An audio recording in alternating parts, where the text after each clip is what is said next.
We have a very special guest on this episode of the Gold and Blue Breakdown, episode number 3 of the Gold and Blue Breakdown here on Couz's Corner. Since 1931, the attorneys at Katz, Cantor, Stone Street, and Buckner have been the voice for victims who have suffered serious injury or death. They have a fierce passion for truth and justice and a sincere compassion for those who have been wronged by others. Whether you have been in a car accident or fighting with an insurance company, or you or a loved one has suffered serious injury or death due to medical negligence, we will ensure your voice is heard loud and clear. Katz, Cantor, Stone Street, and Buckner will ensure there is justice for all West Virginians because we are your lawyer, your voice. Visit us at yourlawyeryourvoice.com. We thank you for joining the show, and we think you're going to enjoy this next guest. He is a member of the Mountaineer football team, Mr. Garnett Hollis Jr. Garnett, how you doing? I'm doing good, man. Doing good. I'm blessed. As are we, man. As are we. And we appreciate you taking the time out of your busy schedule to join us. Yeah, no problem. It's no problem. For those of you listening or watching, this is Couz, and I'm here with my partner, co-host for the show, Jonathan Martin. Jonathan, how you doing tonight? Hey, I'm doing good, Couz. Garnett, appreciate you coming on the show. We're excited about the interview and excited about the season, and we're going to ask you a couple questions about it. I know everybody's probably excited to hear from you. So, again, we appreciate you coming on the show. Yeah, I appreciate y'all having me, man. Absolutely. We're excited. So, just right out of the gate, I'm going to ask you the softball question. What was it that made you want to come to West Virginia when you transferred out of Northwestern and decided to hit the portal? Right. So, to be honest, West Virginia wasn't even on my list of schools to begin with. And, going into the portal, my roommate, Jaheim, he had got in a week before me. And he had just kind of told me, like, they was recruiting him hard. And, I just kind of told him, like, ask him, like, see if they need a corner. Mm-hmm. And they said they could use one. So when I hopped in the portal, it kind of started from there. Right. Them hit me up every day, talking to me, kind of building that relationship with Coach Cod and Shadon and Drew, our GM. So Right. being able to talk to them and them showing an initiative that they needed me, that they wanted me, that I would be able to come in and be a player for them. That's something that I was looking for in the portal. So once that kind of happened and it was on like an everyday basis, you know, we had some conversations, and I'm from Nashville, so the mountains wasn't anything that I was scared about coming out to. So Right. it was a college town, a winning program, just had a really good season last year. So I took the opportunity and ran with it. For Awesome. Well, we're glad to have you, man. We're glad to have you. appreciate that. And for those of you who, may not know, if you don't, you've probably been living under a rock. But anyway, Garnett Hollis Jr. is a senior corner, transferred into the Mountaineer program via the portal from Northwestern. He's 6'1", 201 pounds. He's going to be wearing number 1 this season. But again, we're just excited to have him on the show, and we're excited to have him as part of the Mountaineer football program. Jonathan, you got a question? Yeah, so Garnett, you kind of touched on it there briefly, and one of the questions I had for you is you obviously have a relationship with Jaheim from Northwestern. So you touched on kind of how that led you a little bit to West Virginia, but my question is more on the field, and I want to talk about some of the other new portal additions in a minute. But playing in the secondary with Jaheim, so off the field you talked about it, but on the field, do you think obviously that helps transition for both of you to a new school, kind of knowing each other's thoughts and how they play on the field? Yeah, most definitely. I think it just makes the transition a little bit easier. From a communication standpoint, there's similarities in our calls from Northwestern. So, him being next to me and us having the communication that we had at Northwestern, it kind of just clicked. Now, like, even though the verbiage is a little bit different, it's the same type of communication tails now. So, being able to have him out there and, I can look to him and know I'm gonna get the right call, know that He's gonna talk to me, and I can rely on him to be in a spot where he need to be. So if a play come and I'm on the outside, I know he's gonna be on the inside, and just little things like that is something that made the transition a lot smoother, as opposed to it just being me, being able to talk over the calls, talk over the plays, talk over scheme, on the field, after practice, in the meeting rooms, that type of bond that we have already is something that, it just made everything a little bit easier. Instead of me just, having to kind of go about it on my own, and having somebody that's also new and we can do it, together. Sure. Yeah. There was a lot of talk in the offseason, Garnett, about from some of the WVU media folks about, West Virginia went from having a corners coach and a safeties coach. Now they have Coach Shadon Brown, now coaching both rooms basically. Mhm. What kind of setup did they have at Northwestern? Did they have a coach for each one of those spots, or did they only have one voice? Um, And yeah, and then from that, how's it different? And then what do you like or not like about only having one coach for both rooms? yeah. So my first 2 years, we only had one coach. We only had Okay. one DB coach. That coached the whole secondary. And then my last 2 years, we had split up, and we had a corners coach and a secondary. I mean, corners coach and a safeties coach. Which it was pretty good being able to split up and talk about technique and talking about specific things on the outside that us corners have to know. Mm-hmm. And transitioning now where we got one secondary coach, is still I still get that that time to talk technique. Like Shadon does a good job of talking technique with the corners, even in the room with all of the Mm-hmm. DBs. Right. And there is one voice, which makes it easier. So even when you got guys like Coach Kai, where when we do split up and it'll be corners and safeties, he's not saying anything different than what Shadon is saying. Right. So Right. being able to have that time where we do split up, but even when we don't split up and we're all together, I know I'm still gonna get the same type of coaching. So I don't really mind it for real. As long as I'm getting that technique piece that I need to Mm-hmm. be at my best and get that specific coaching, which he does a great job at. So, even coming out the portal, that wasn't anything that I was kind of nervous about, because I had already had that prior to my last 2 years at Northwestern. So, it's all still smooth, and the way that I learn, and the way that I get coached, there's not a drop off of from having two coaches to one. Right. Okay. That's great to hear, because I kind of thought that would be the case, and I know there were others who, when that announcement first came out, there were some folks in the media who seemed to think that was kind of unusual. And I was thinking, just because it's unusual doesn't mean it won't work, And I kind of understood the thought behind it. And then, of course, when they went out and got Coach Cabral to be the outside linebackers coach, Mhm. then I knew, okay, now they've got a plan. I know I kind of had an idea what they were trying to do. So I All right. appreciate you clarifying that. Yeah, for sure. Garnett, I wanted to ask you too. So, talking about Coach Shadon in the room, you could argue one of the biggest emphasis in the offseason for West Virginia through the portal was the defensive secondary. Uh, they added a ton of guys. If you could just give me a brief overview about how you feel the transition has went. I think there's 4 or 5 new players back there. Um, West Virginia obviously made targets and wanted you guys for a reason. How do you feel that transition period has went as a collective group with everybody? I think it's been smooth all around, just because we've all got in at different times. Like Aiden Garnes, AG, he got in January.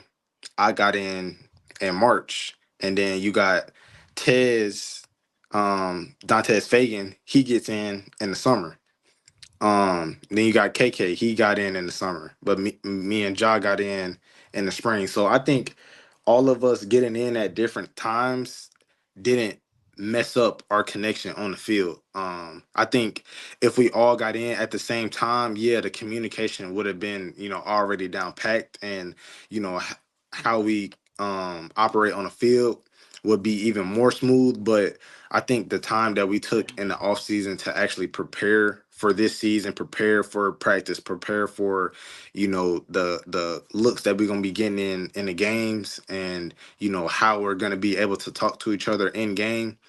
I think we did a good job of, really honing in on, this is the type of season that we're gonna have. So with all of us coming in at different times, we're gonna have to gel, regardless of, who got in the latest or who got in the earliest. So I Yeah. think, even though we did get in at different times, I think all of us actually taking the time and making an emphasis to jail is something Mhm. that is gonna definitely help us when it come game time.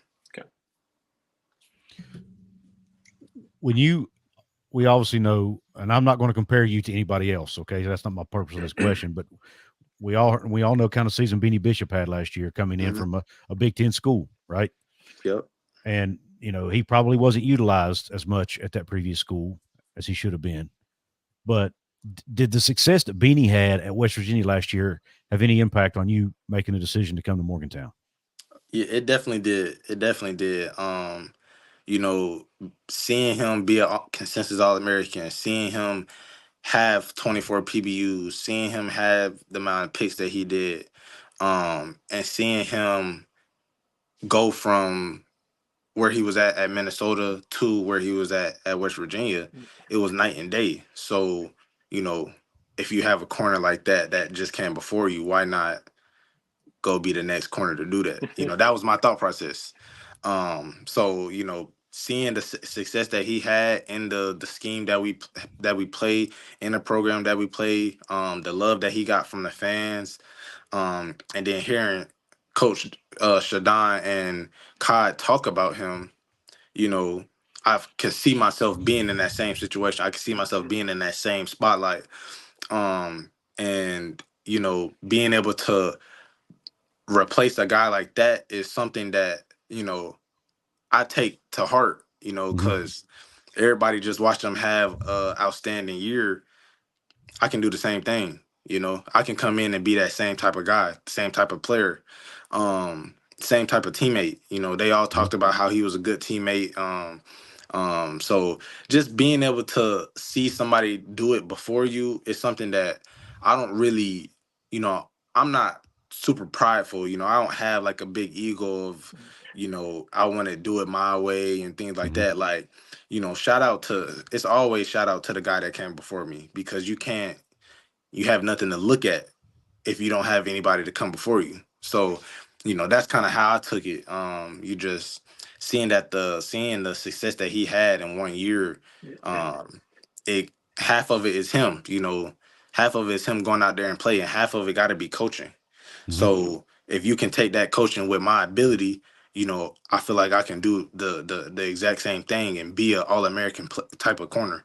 So it definitely did have a little bit of impact on me coming here for sure. Awesome.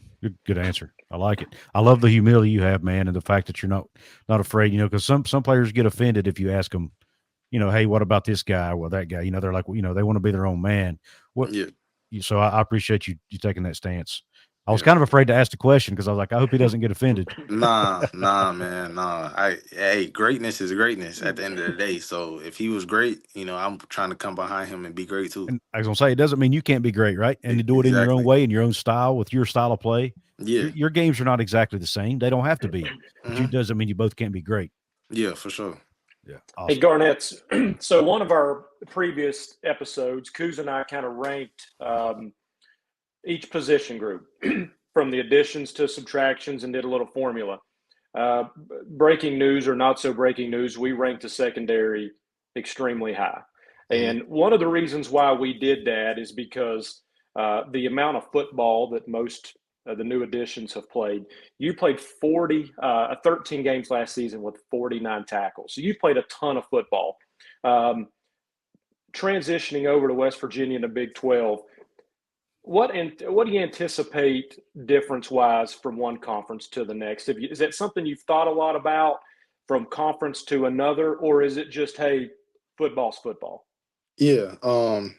At the end of the day, football is football, but that's definitely something that I thought about in my process of making a decision. I know the Big 12 is going to air the ball out. It's an air raid conference, and I only had 37 targets last year. Beanie had 24 PBUs. So you can see the difference of Mhm. amount of targets that he Yeah. had compared to what I got.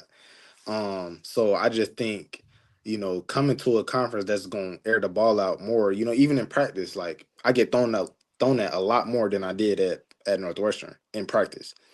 And that gives me more opportunity to work on my skills, to work on my feet, to work on my hands downfield playing the ball. So that was definitely something that I took into perspective and wanted. I wanted to get thrown at more. I wanted to be in the league that those to the corners more, those the ball more in general. And being an air raid offense where every team is gonna throw the ball. You know, I play corner. That's what I'm. Right. That's my Yeah. position. It's to cover guys, and when they throw it, make a play. So you know, seeing how many PBUs Beanie had and comparing that to the amount of targets, I just figured, if I can get half of the targets that he got, I'll be in a position to make a lot more plays than I did last year. Right. I made a lot of plays last year. Don't get me wrong, but being in a conference where I'll have double the amount of chances to make some of those plays, Mhm. it's something that I was definitely looking forward to. And I am Awesome. looking forward to it now. Awesome. Um, all right. I got to ask you this question. We all know we all heard the story. Rodney Gallagher playing both sides of the ball, right? Hmm. I'm assuming you've covered him, right? And then you've seen him flip over and play some DB as Hmm. well. Yeah. What are your thoughts about Rodney playing both sides and what he brings? It, what does he bring that makes him be able to do that? Uh-huh. I think he just is a smart player, so it allows, and he's athletic. So if you combine those two, you can do anything on the field. Hmm. So I feel like him being as smart of a player as he is and being able to come to the defensive meetings and sit in and learn, and he's eager to learn. I've walked into him and one of the coaches just me one on one, him trying to learn the defense, trying to learn the scheme, his Hmm. drops and stuff like that. And then going out and playing against him in practice and see him catch a deep ball or see him make a great catch on the sideline. Th- Stuff like that is not normal. I did that in high school, Right. but Right. seeing it on the college level, it's definitely a little bit different.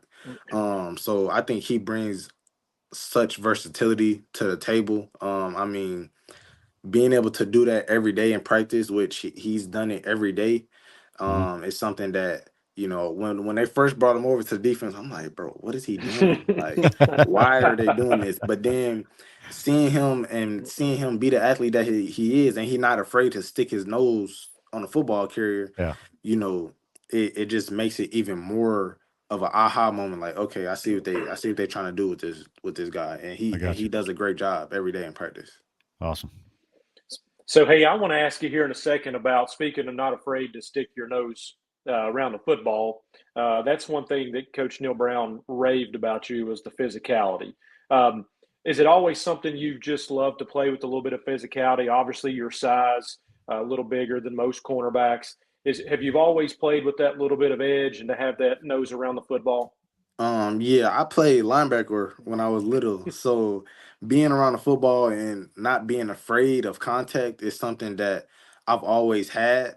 And then, transitioning to corner, it just made it even, I'm not gonna say easier because it's definitely not easy to tackle the running backs that we got in practice, let alone some of the guys that we're gonna be going against. But it just it's a part of my game, like it's part of my identity. I'm aggressive, I'm physical, so Yeah. being able to go out there and run full speed and put my face on the ball carrier is something that I take pride in.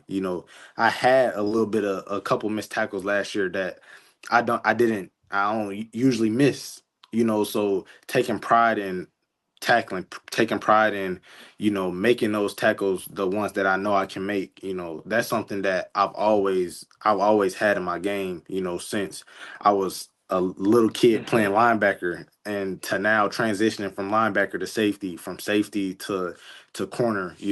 I've always had to be seeking contact. I'm gonna, if the ball carries right in front of me, I can't whiff. I got to go put Yeah. my face on them. I got to go put my pads on them. Yeah. So, that part of my game is something that I definitely take pride in. And I feel like that's something that separates me, because I'm willing to go tackle, Yeah. not just I have to do it because I have to do it. But if the ball is coming to me, I'm going to try to go make it. Yeah. So, that's definitely a part of my game that, I definitely is a point of emphasis for me, now and going forward. Yeah. So, hey, real quick before Couz jumps back in, you said something about the running backs that you faced in practice. So Hmm. it kind of led to another one of my questions. So I'll go ahead and kind of jump into that. Go for it. What's it like going against Garrett at quarterback and the running back core? Everybody knows about what West Virginia has coming back and what they've added on the offensive side. But we've talked a lot about defense. So what's it like going against Garrett, Jaheim, and CJ, and all the new guys on the offense every day? I love going against those guys. I love going against their guys because they so good. They're such great players, and Gigi, he's gonna put the ball where the receiver. Like, I talk to him all the time about, like, bro, how do you make them throws? Like, he's throwing some balls against me that I just had to give it to him. Like, all right, bro. Like, I can't say nothing. Like, I'm in position. Mhm. I played the technique, and he put it in a spot where I just can't get to it. So Yeah. going against a quarterback like that every day is definitely motivating, because now in a game, I already know what a top quarterback, where he gonna put the ball, how he gonna put it, the different pockets that he gonna put it. So going against him every day is, definitely something that I was looking forward to when I made the transition. And then you got the two running backs. They're so different in the way that they run the ball. Yeah. Jaheim, he is so shifty and elusive, and can make these type of cuts that a lot of backs can't. And then CJ, he bring a different type of, like, I know I gotta bring it when I see him in the hole. Mhm. I know I gotta come on Yeah. my pads behind me and then he can also make a cut and get out of there. So going against those type of guys, and then the receivers every day is work. Iron sharpens iron. So That's it's right. work every single day. T Ray, P Fox, Huddy, Jay Bray, like, all of those guys are making me better every day. Just going against those guys every day, man, it's a blessing, because, you know, I'm able to work on my technique. Like, I can't just go into practice and be like, all right, it's a clock in, clock out type of day. Like, Yeah. just go in here and strap every route and then go about my day. Like, if I don't have my technique in order, I will get bombed. I get caught on. I'll Mhm. I'll get snagged on. So, having guys like that to go against, it makes a special connection, because in the game, I know they can go out there and make a play. I know they can go out there and make a spectacular catch, because they can, if they can do it on me, they can do it on anybody, and vice versa. Going against those guys every day, it ups my level of confidence, because I know I'm not going against some slouches Mhm. every day in practice. I'm going Yeah. against guys Mhm. that got a chance to make some real money. So being able to do that every day is something that I definitely take pride in, and I value for sure. Yeah. Awesome.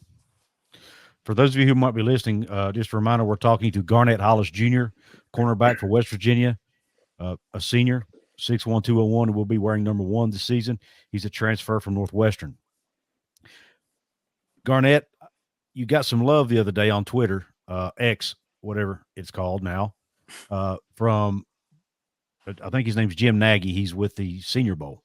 Hmm. Has some very high praise for you. And in that, he talked about, I guess you kicked the tires on maybe going into the draft this past year. Hmm. Can you share maybe what some of the feedback was and why you decided to stay in college for another year? That whole decision was just based off putting my best best year of film out there. You know, last year was my first year being a full-time starter. Mm-hmm. And I definitely had the goal of coming out after last year. Those first couple games, I didn't play the way that I wanted to, so having those couple games where I'm still getting used to being a full-time starter, getting used to playing 70 snaps every game, Mm-hmm. it definitely took, I wouldn't say a learning curve, but it took some time for me to fully step into that role. And I think through that halfway mark, that's when you see I started getting a feel for it. I started playing a lot more loose, playing a lot more confident, and if I would have finished the way that I started, it would have been no brainer to come out. But I didn't finish. I didn't start how I wanted to wanted to. So, Right. having that feedback of, yeah, if you come out, you could potentially get drafted, but you could also potentially not get drafted. Mm-hmm. I feel like I'm a for sure draftable corner. Right. And I wanted to take this year to prove that, to put it fully on tape, all 12, 13, 14, 15 games, however many we played, and let the scouts know, let the people know, let the people that is evaluating my tape, let them know that last year wasn't a fluke. Them last 6 games, them last 5 games was me, so, Mm-hmm. and having that opportunity to go higher in the draft this year, it's definitely something that I thought about making that decision. And, I just wanted to make the best decision for my future, knowing that I'm a draftable corner, knowing that I'm a draftable player. I didn't want to put that in jeopardy just to get out of college a year earlier, you know Right. being able to have an extra year to hone in on my technique, to perfect some of the things that I do well already, and then to work on some of the things that I needed to work on from last year. I want to be able to work. I want to be able to be the best that I can be. So given this extra year and then the coaching that I have now, I feel like I'm in the path of doing what I want to do for real. Awesome. Yeah. Yeah. Hey, so you weren't with West Virginia last year, but you probably heard about the kind of the mantra of the season was picked last in the Big 12, Hmm. and went on to a 9-win season, and that was just a huge springboard. They really honed in on the prove them wrong mentality. Yeah. This year's a little bit different, but there had been some discussion about we're still not quite getting that respect. But one thing that I've seen from some practice updates and some talking to some other people is it seems that the mentality this year is nose to the ground and we're just going to go to work and show it. Do you get that sense? Is that kind of the mentality of the team this year? Yeah, yeah, most definitely. I mean, we still feel disrespected, going off the year that we had last year. We definitely feel like we got two chips on our shoulder because we had the year that we did, and we still ain't get the respect that we feel like we should have gotten. So the practices are intense, they and competitive because we're trying to be a championship team. We know we got the people to go win the championship. We know we Yeah, got the players, we got the coaches, we got the scheme, we got the talent, we got the depth. We have everything that we need to go win the championship. So we got to go out there and practice like we're going to win the championship every day. So our motivation is to be a championship team. It's not to be a 9-win team. We did that last year. We got to grow. So I think our mindset now is go be a championship team every day. And if we do that, we'll come out on top. We got to take care of business, but and our schedule ain't easy. We got a yeah, tough schedule, Mm-hmm. but the talent that we got in that room, the depth that we got in that room, and the leadership that we have, we got all the tools that we need to go in, and that's yeah. what we're planning on doing this year. Just as a reminder, I forgot to give shout out to Garnett's social media handles earlier. He's on Instagram at Garnett313, Hmm. or you can find him on X at GHJ2W, Yep. lowercase w. So want to make sure I did that for those who might be listening and not watching. Speaking of the schedule, Garnett, as Neil Brown has said many, many times, West Virginia is not easing into this schedule. You guys aren't easing into it. You got a top 10 Penn State team game one. Mm-hmm. It's in Morgantown. I'm planning to be there. Can't wait. But anyway, you've played Penn State a couple of times. What did you have good games against Penn State? And do you think you playing against those guys gives you a little bit of advantage maybe over some of the guys who, some of the other transfers who haven't had that chance? Yeah. I definitely played some good ball against them the past 2 years. 2022, I started against them, had a PBU, had a forced fumble, had some tackles, and then last year, you know, both years it didn't result how we wanted to, but last year, I had a couple third down stops, couple PBUs, some tackle for loss, so going against them guys it's been good comp, every time Yeah. it's been good competition.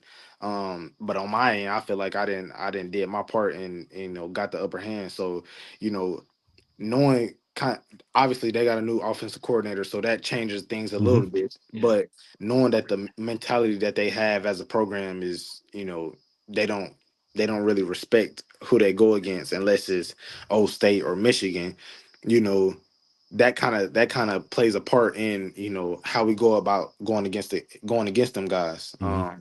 And that's something that I've definitely been able to relay to the rest of the teammates. And them asking me how it went the past couple of years that I didn't play them, being able to give them my insight, is definitely something that I was looking forward to share to my teammates. And definitely looking forward to going out there and proving, all the people that got us losing to them, that the little favor or whatever, proving them wrong, because we got the team to do it.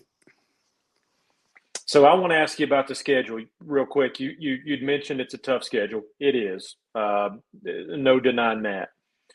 But opening game, and Couz, maybe we've talked about this. He can maybe correct me. A lot of people say Penn State could be the most anticipated game in West Virginia history, maybe at least open the season in a long time, especially Mhm. having this game at home. All right. So springboarding from that game into the season, what does a win, if you were having, what does a win over a top 10 team at home to start the year springboard into the season? What would that do for you guys, do you think? Solidifies everything that we know we can do. Like Yeah, that's what it does. It solidifies everything that we know we can do. We know we can go out there and beat them. We know we can make it to the Big Ten championship. We know we can be a top 10, um top ranked team in our conference. We know we can go to the playoffs. We know all of these things. We know that we have the team to do it. Getting that first win is the first step of that. Getting that first win is a confidence booster at the highest level. Obviously that ain't our Super Bowl. That ain't the yeah, only game that we got to worry about. sure. And they not in our conference, but at the same time, that's a rivalry game. And to win that one is something that the whole state want to do. The whole state is looking Yeah. forward to us Mm-hmm. going out there and beating them boys. So, I think going out there and getting that win just solidifies our confidence in our team and knowing that we can go out there and have a special year. You mentioned the state, Garnett, and I'm glad you did because it segues into this question. This is probably my last question, Jonathan, unless you have something else afterwards. But we'll let him get back to what he was doing. But had you been to West? First off, had you been to West Virginia before you came on your visit? The No, state of West Virginia. Okay. nah. What are your? I mean, obviously you're from Nashville, so you're not. You're familiar with mountains, but Uh-huh. Morgantown, Nashville, a lot different. Yeah, What were your thoughts about? What are your thoughts about the state of West Virginia as a whole, and the city of Morgantown? I think the state as a whole is so, like, it's so calm to me. Just being out here, like I go outside and sit on my balcony every day, and just read, and just Mm-hmm. listen to the birds and the wind and the trees. And it's the mountains is something that I really like. I really Mm-hmm. like being in the mountains and being tucked off in a city like, or town like Morgantown. Mm-hmm. So I think being in the state of West Virginia is something that you know I don't mind at all. I think it's cool out here. And then being in Morgantown just puts a cherry on top because, you know, you got a town that roots for West Virginia University. That's not something that I had at Northwestern. Right. Evanston is right outside the one of the biggest cities in the Yeah. country. So, you don't get that type of love like you Yeah. do here. So when I first got here, I'm going through the stores, the Krogers and the Walmarts, and I'm seeing all of these little West Virginia sections of Mhm.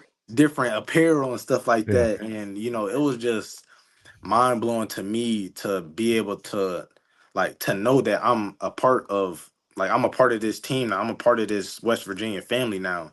Yep. And I don't take it for granted at all. It's a blessing to be out here. It's a blessing to be a part of this university and part of this team. And I think West Virginia really we really ride hard for the Mountaineers, having no professional team or anything like that. So I think when they say you got 100, I mean a 1 point however many people million people rooting for you, I think Yeah. I really feel that, coming from Mhm. outside, coming in, I really feel that. And, the fans are great, they're great. And now being able to be a part of a college town like Morgantown is something that, I kind of always wanted, growing up, being in a college town and, going out and seeing everybody got on the same colors as me and the same logo as me, Yeah. So I definitely think it's very smooth being out here, and I don't take it for granted at all. Have you had a pepperoni roll yet? A pepperoni roll. I don't think I had a pepperoni roll All right, yet. you got to have one before you leave, or you're not a where, true where, where Western. you get that at? Pretty much any store. I thought. Oh, okay. Yeah. Well, I got to Yeah. try that out. I have Yeah. to ask him nutrition, guys. Get you on Yeah, some pepperoni and yeah. cheese. I don't know. Don't tell them I told you though, because they might come after me. You Nah, haven't yeah, even I'm gonna because definitely try it out for sure. yeah, you have to Yeah. ask Wyatt or one of the West Virginia guys, maybe that or Preston or Yeah. Huddy. Maybe Mhm. they can tell you where to get a good pepperoni Yeah. roll at. Yeah, I'm gonna Yeah. ask why he the biggest of us. Or Yeah. Sean, I guarantee you, Sean knows where a good Oh yeah, pepperoni roll. Sean definitely know Yeah. where the Yeah. pepperoni rolls is at. Yeah. Well, hey, I've got one final question for you as well. And actually, it kind of piggybacks off of what you were just talking about. So, West Virginia faithful, Mountaineer Nation, you've probably seen and you've probably been told about 60,000 singing country roads, Hmm. especially after a win. Have you given much thought as to what that feeling's going to be like? Um, I just I've just seen it in videos. That's the only thing that I can really, look at to get the type of feeling. But the feeling that I get of from the videos, it's a different type of feeling than I've ever kind of felt while being in college. So, you know, I think after we beat Penn State and just being able to look in the crowd and being in the crowd and you know being a part of that type of fan base, that type of community, that type of family, it's something that I'm definitely Yeah. definitely looking forward to. It's that song is so peaceful. It's it's such a cool song, and that everybody can bond to, in the whole state. So I Yep. definitely am looking forward to singing country roads with the Yep. fans. And Awesome. before I hand it over to Couz, I just want to say once again, I really appreciate you taking the time. I know your schedule right now is extremely busy. And so Mountaineer Nation's going to enjoy it. So again, appreciate you coming on. Yeah, I appreciate y'all for having me, man, for sure. Absolutely. Again, folks, we're talking to Garnett Hollis Jr., cornerback from West Virginia. Looking forward to having him in the old gold and blue this year. Going to be exciting to watch him in that number 1 jersey. We, speaking of number 1, we just celebrated the retirement of Tavon Austin, Yep. right? Shout out Tavon. Absolutely. So, couldn't pick a better time, better season to wear that number, right? Yep. Most definitely. But Most definitely. Garnett, before we I'm going to give you one last opportunity. Is there anything you want to say to Mountaineer Nation who might be watching this right now or listening?